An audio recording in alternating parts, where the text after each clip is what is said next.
नमस्कार. बघूयात आजचा पहिला प्रकार. आता हा पदार्थ तयार करण्यासाठी 1 वाटी मुगाची डाळ 2 तास मी पाण्यामध्ये भिजायला ठेवलेली होती. डाळ चांगली भिजल्यानंतर त्यातील पाणी हे पूर्ण नितळून घेतलेलं आहे. आता ही डाळ आपल्याला एका मिक्सरच्या भांड्यामध्ये घालायची आहे.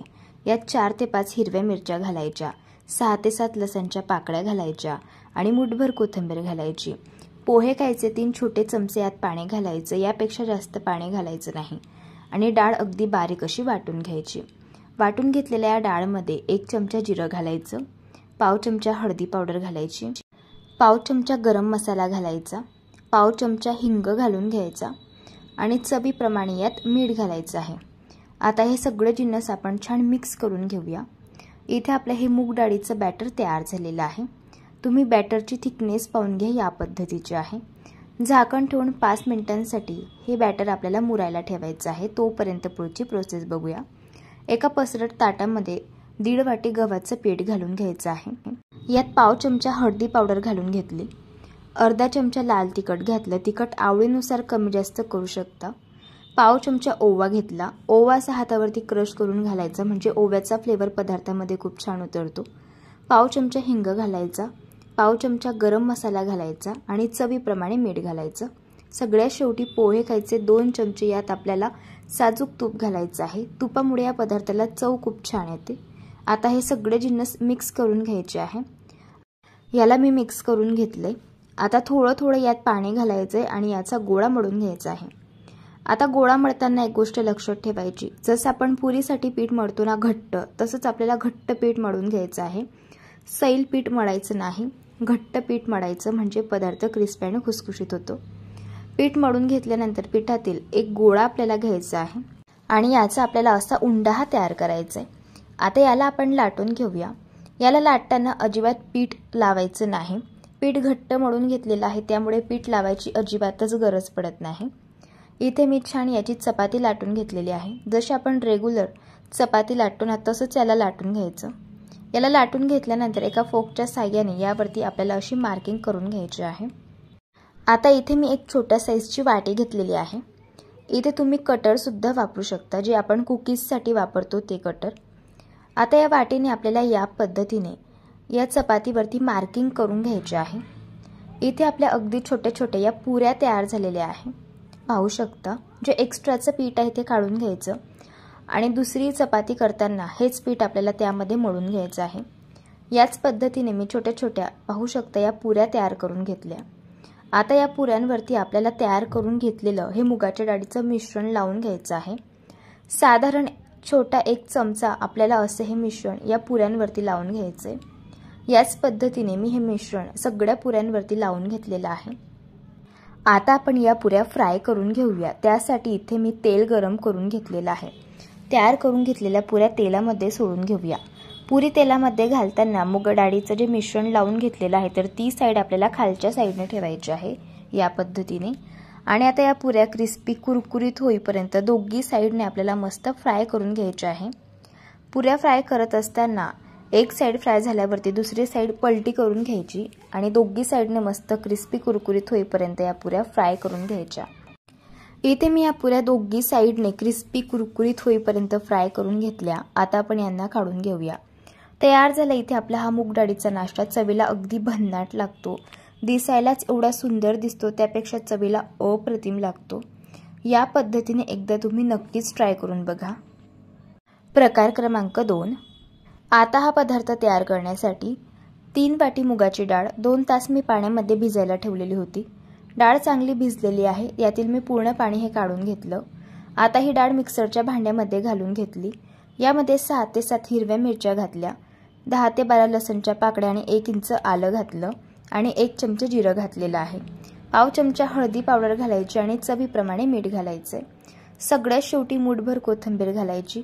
कोथिंबीर थोडीशी जास्तच घाला, म्हणजे पदार्थाला चव सुद्धा छान येते आणि रंग देखील सुरेख येतो. थोडंसं पाणी घालायचंय आणि छान याला वाटून घ्यायचंय. बॅटरची थिकनेस पाहून घ्या. जसं आपलं डोस्यांचं बॅटर असतं ना, त्याच पद्धतीचं हे बॅटर ठेवायचं आहे. इथे आपलं हे बॅटर तयार झालंय. आता डोसे तयार करण्यासाठी तवा गरम करून घेतला. तव्याला तेल लावून घ्यायचं आहे आणि थोडासा पाण्याचा शिंतोडा तव्यावरती घालायचा आहे आणि तवा टिश्यू पेपरने पुसून घ्यायचा आहे. ही स्टेप केल्यामुळे काय होतं, तव्याचं टेम्परेचर हे कमी होतं आणि त्यामुळे डोसे हे अगदी परफेक्ट तयार होतात. अजिबात डोसे तव्याला चिटकत नाही. तयार करून घेतलेलं डोस्यांचं बॅटर 1.5 पडी तव्यावरती घालायचं. हलक्या हाताने हा डोसा मस्त पसरवून घ्यायचा. डोसा आता एकाच साईडने क्रिस्पी आणि कुरकुरीत होईपर्यंत भाजून घ्यायचा आहे. डोसा एका साईडने भाजत आला की वरची बाजू याची कोरडी होते. याला तेल किंवा तूप तुम्ही लावू शकता. मी तेल लावलेलं आहे. आता हा डोसा मस्त क्रिस्पी कुरकुरीत होईपर्यंत भाजून घ्यायचा. डोसा इथे मी भाजून घेतलाय. पाहू शकता डोसा क्रिस्पी झालेला आहे, कुरकुरीत देखील आहे. याला आपण काढून घेऊया. मस्त असा मूग डाळीचा क्रिस्पी कुरकुरीत डोसा तयार झाला. तुम्हाला मऊ लुसलुशीत डोसे हवे असतील तर दोन्ही साईडने भाजून घ्या. तयार झाला अगदी साधा, सोपा, पौष्टिक असा मूग डाळीचा हा डोसा. लहान मुलांना तुम्ही टिफिन बॉक्समध्ये सुद्धा याला देऊ शकता. एकदा नक्की ट्राय करून बघा. प्रकार क्रमांक 3. आता हा पदार्थ तयार करण्यासाठी 1 वाटी मुगाची डाळ 2 तास पाण्यामध्ये भिजवून घेतली. डाळमधील पूर्ण पाणी आपल्याला नितळून घ्यायचं आहे आणि ही डाळ अशी चाळणवरती 10 ते 15 मिनिटं आपल्याला अशी पसरवून ठेवायची आहे. म्हणजे डाळमधील जे एक्स्ट्राचं पाणी आहे ते निघून जाईल आणि डाळमधील पाण्याचा अंश देखील कमी होईल. तोपर्यंत एका पॅनमध्ये 2.5 वाटी आपल्याला पाणी घालायचे. याच वाटीने आपण मुगाची डाळ देखील मोजून घेतलेली होती. सगळे जिन्नस याच वाटीने मोजायचे. पाव वाटी यात साखर घातली आणि 10 ते 12 केशरच्या काड्या घालून घेतल्या. आता आपल्याला हे जे पाणी आहे तर ते शिजवून घ्यायचं आहे साधारण 2 ते 3 मिनिटं. साखर विरघळेपर्यंतच फक्त हे पाणी शिजवून घ्यायचं. साखरेचा आपल्याला पाक बनवायचं नाहीये, फक्त साखर पाण्यामध्ये विरघळून घ्यायची. इथे मी साखर पाण्यामध्ये विरघळून घेतलेली आहे. गॅस बंद करून घेऊया. इथे आपलं हे शुगर सिरप तयार झालेलं आहे. सिरप तयार होत होतं तोपर्यंत डाळमधील जे पाण्याचं मॉइश्चर आहे तर ते देखील बऱ्यापैकी कमी झालेलं आहे. आता ही डाळ मिक्सरच्या भांड्यामध्ये घालायची आहे. अजिबात थोडाही पाण्याचा वापर न करता डाळ रवा टेक्स्चरवरती आपल्याला वाटून घ्यायची आहे. इथे मी डाळ वाटून घेतली. आता पॅनमध्ये आपल्याला पाव वाटी तूप घालून घ्यायचं आहे. हा पदार्थ तयार करण्यासाठी तूप थोडंसं जास्तच लागतं, त्यामुळेच हा पदार्थ छान मऊ लुसलुशीत होतो. तूप चांगलं गरम झाल्यावरती 2 चमचे यामध्ये आपल्याला रवा घालायचा आहे. रवा बारीक किंवा जाड कुठलाही तुम्ही वापरू शकता. इथे मी जाड रवा वापरलाय. रवा 2 ते 3 मिनिटं गॅसच्या मंद आचेवरती हलकासा सुगंध रिलीज होईपर्यंत भाजून घ्यायचा आहे. रवा भाजून घेतल्यानंतर यामध्ये 2 चमचे बेसन पीठ घालायचंय. बेसन पीठ देखील हलकाशा तांबूस रंगावरती आपल्याला हलकासा सुगंध रिलीज होईपर्यंत भाजून घ्यायचंय. बेसन पीठ सगळ्यात शेवटी घालायचं, कारण आधी जर आपण घातलं रव्यासोबत तर ते करपू शकतं. इथे मी बेसन पीठ चांगलं भाजून घेतलं. आता वाटून घेतलेल्या मूग डाळीचं मिश्रण आपल्याला यात घालायचंय आणि साधारण 10 ते 12 मिनिटं गॅसच्या मंद आचेवरती तूप सुटेपर्यंत याला छान परतून घ्यायचं आहे. इथे मी याला 10 ते 12 मिनिटं छान परतून घेतलेलं आहे. मिश्रण चांगलं परतून घेतल्यामुळे तुम्ही पाहू शकता हे मिश्रण असं फेसाळलेलं तयार होतं आणि यावरती भरपूर असा फेस येतो आणि खूप असं तूप देखील याला सुटतं. यावरनं समजायचं हे छान भाजलं गेलं. यात मी काजूचे काप घालून घेतलेले आहे. ड्रायफ्रुट्स तुम्ही तुमच्या आवडीनुसार कमी जास्त करू शकता. काजू देखील यासोबत 1 ते 2 सेकंद मी भाजून घेतले. यात आता तयार करून घेतलेलं हे शुगर सिरप आपल्याला घालून घ्यायचंय. लक्षात ठेवा संपूर्ण शुगर सिरप इथे आपल्याला हे पूर्ण यात घालून घ्यायचं आहे. याला मिक्स करायचंय आणि झाकण ठेवून साधारण 7 ते 8 मिनिटं आपल्याला याला शिजवून घ्यायचंय. पण लक्षात ठेवा या 7 ते 8 मिनिटांमधून साधारण 1.5 मिनिटांनी झाकण उघडायचंय आणि याला असं मिक्स करत जायचं आहे, म्हणजे शिरा हा तळाला चिटकणार नाही किंवा चढणार नाही. हा शिरा आता याच पद्धतीने मी झाकण ठेवून छान शिजवून घेतलेला आहे. तुम्ही पाहू शकता मस्त असा मऊ लुसलुशीत दाणेदार इथे मूग डाळीचा शिरा आपला तयार झाला. सगळ्यात शेवटी यात पाव चमचा वेलची पावडर घालून याला मिक्स करून घेतलंय. तयार झाला मऊ लुसलुशीत तोंडात टाकताच विरघळेल असा हा मूग डाळीचा शिरा. चवीला अगदी भन्नाट लागतो हा शिरा आणि सगळ्यात महत्त्वाचं पौष्टिक देखील आहे. या पद्धतीने एकदा ट्राय करून बघा. प्रकार क्रमांक 4. आता हा पदार्थ तयार करण्यासाठी 1 वाटी मुगाची डाळ 2 तास पाण्यामध्ये भिजवून घेतली. डाळ चांगली भिजलेली आहे. या डाळमधील पाणी आपल्याला पूर्ण नितळून घ्यायचं आहे. डाळ अशी चाळणवरती आपल्याला पसरवून घ्यायची आहे, म्हणजे या डाळमधील एक्स्ट्राचं पाणी देखील नितळून जाईल. आता इथे मी एक मध्यम आकाराचा कच्चा बटाटा घेतला. बटाट्याची सालं काढून घेतली आणि हा बटाटा किसून घेतला. आता बटाट्याच्या किसमध्ये पाणी घालायचे. हा किस 2 ते 3 वेळेस मस्त धुवून घ्यायचा आहे, म्हणजे या किसमधील जे स्टार्च आहे तर ते निघून जाईल। आता या बटाट्याच्या किसमधील पाणी आपल्याला असं हाताने दाबून दाबून काढून घ्यायचं आहे आणि आता याला एका प्लेटमध्ये आपण काढून घेऊया। याच पद्धतीने सगळ्या बटाट्याच्या किसमधील पाणी मी काढून घेतलेलं आहे।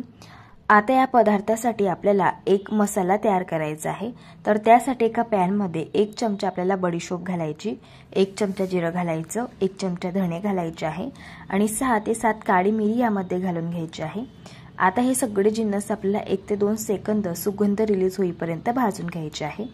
छान याला भाजून घेतल्यानंतर एका मिक्सीच्या भांड्यामध्ये काढायचे आणि याची अगदी बारीक पावडर तयार करून घ्यायची आहे।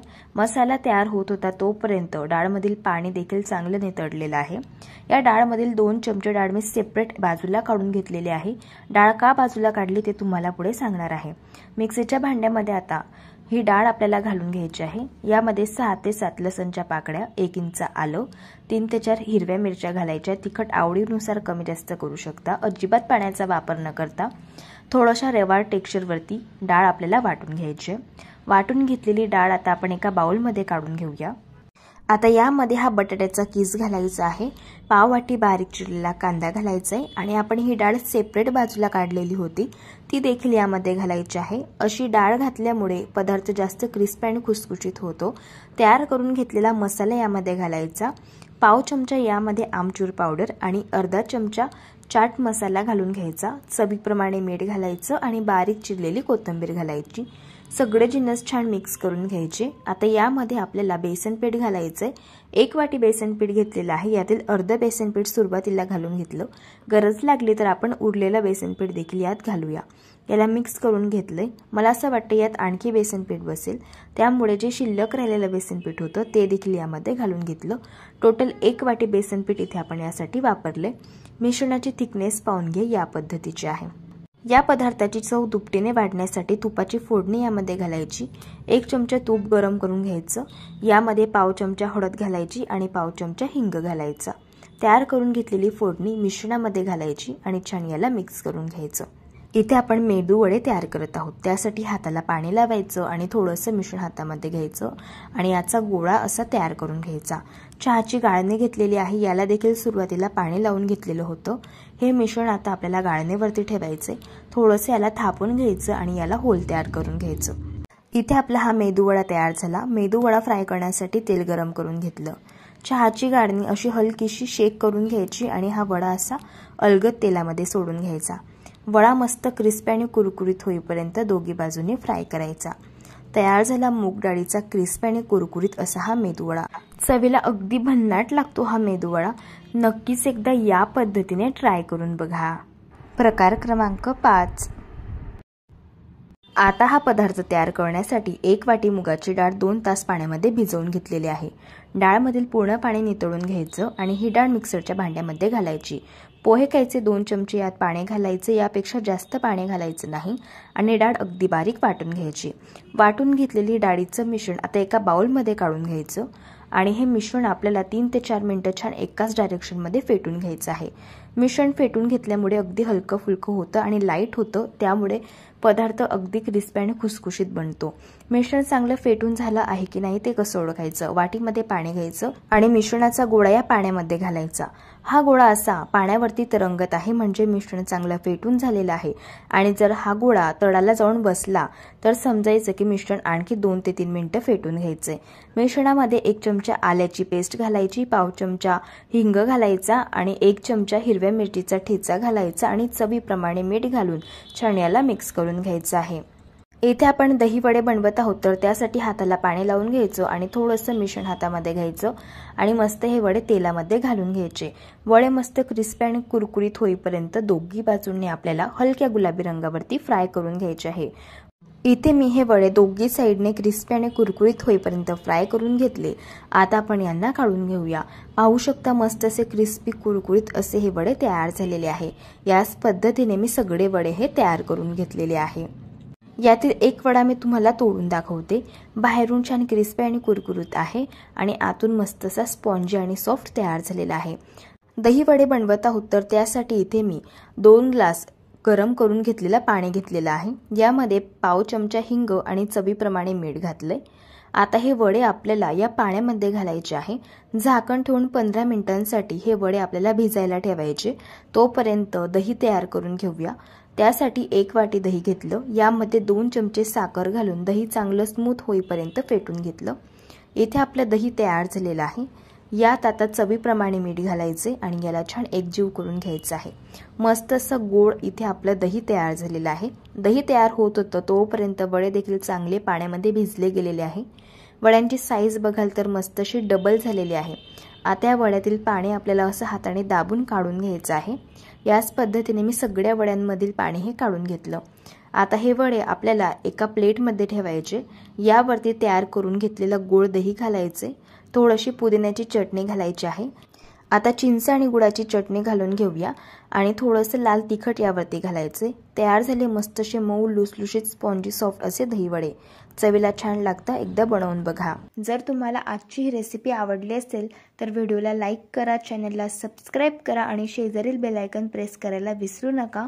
व्हिडिओला जास्तीत जास्त शेअर करा। तर चला भेटूया एका मस्त अशा चमचमीत रेसिपी सोबत। तोपर्यंत धन्यवाद।